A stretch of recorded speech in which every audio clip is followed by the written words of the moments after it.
This is a place from which we've been hearing an outcry. People have reached out to us, the local leaders, but also affected people, because of the demolitions that have been ongoing. Now, as leaders, it concerned us, and that's why we said, I told my colleagues, let's go on ground, and first of all, hear what are the people saying, and get to connect with them, and to understand the goings on. There are a couple of challenges. Number one, these people have a couple of claims. One, some of them do say they have got Chibanja, others say they have got titles, others say they have been in this place 30, 40 plus years.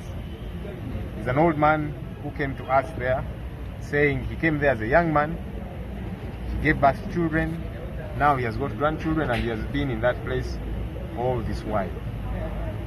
So they are wondering why they are being treated this way, yet they have been in this place for a very long time.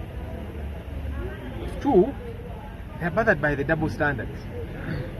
Because while government is saying you people are in a wetland and so you should leave, they are saying but the surrounding areas, there's a fuel station, there's a police station right in the middle of the wetland, and so they are saying why are they being treated this way and yet others are not touched at all? Is it because they are poor and ordinary and they cannot fight for themselves, that they don't have such a strong voice?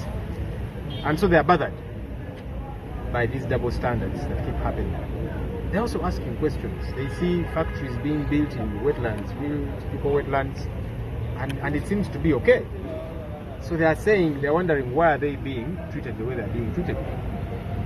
And they're also saying, look, we have been here all this while. Government knows about their presence there. In fact, government, in one way or another, acknowledges their presence there. That's why those that have got shops and businesses there, government collects taxes from them. So that means in many ways, their businesses and their presence there can be seen as legitimate, because otherwise government will not even be collecting taxes from them.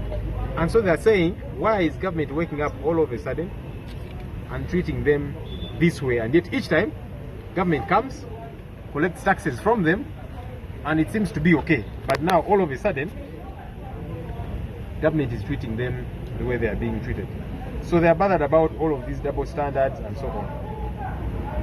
Now, I think it's problematic for government to let people settle in an area for a very long time, for years, and you let them be there like they have been there all of these years, only for you to wake up all of a sudden, throw them out, break their houses, and that kind of thing. Where have you been all the while? That's a critical question.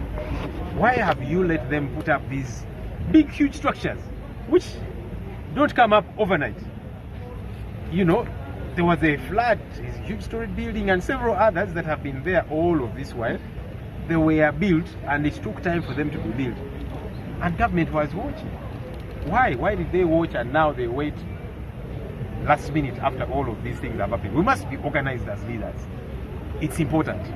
Also, the double standards have got to stop. Now, we went to engage, and you saw the reaction of police and the military. They fired bullets and tear gas. I am hoping people have not gotten injured. I'm sure some have gotten injured. We are still trying to make an assessment. But why? Because as leaders, we have gone to listen to these people. Already you have hurt them bad enough. They have lost their livelihood, they've lost their homes and so on. And now, as leaders, we have gone to engage with them, and you don't even want us to engage with them. Because these are issues we must be debating about in Parliament and elsewhere. Because I want to stand up on the floor of Parliament and ask the relevant ministers to respond to these cries of these ordinary people. But I must first find out, together with my colleagues in Parliament, must first find out what is on ground, what's happening. But then we go to engage with these people, bullets, tear gas, and so on. All of that is uncalled for. Because there's nothing apart from these people expressing their grievances, their concerns to us, their leaders, so that we can go and talk about their plight in Parliament, in the different councils, and so on. That's why we were there. So for this to happen, I think it's unfortunate. It's uncalled for. We did not go there to fight. As leaders, we went to listen to these people.